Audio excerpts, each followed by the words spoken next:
Beim diesjährigen 48. Internationalen Raiffeisen-Jugendwettbewerb holte sich Kärnten den Europasieg.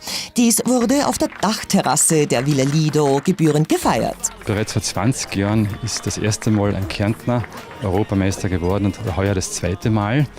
Das ist ja ein Wettbewerb, der in der Volksschule beginnt, dann über einen Landeswettbewerb zu einem österreichweiten Wettbewerb reicht und dann eben 7 europäische Staaten umfasst. Und das ist schon etwas ganz, ganz Tolles, wenn der Kärntner sich da durchsetzt. Das Thema 2018: Erfindungen verändern unser Leben.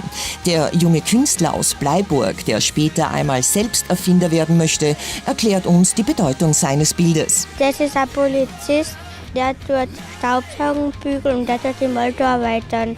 Europaweit sind 2018 an die 700.000 Zeichnungen von Kindern und Jugendlichen eingereicht worden.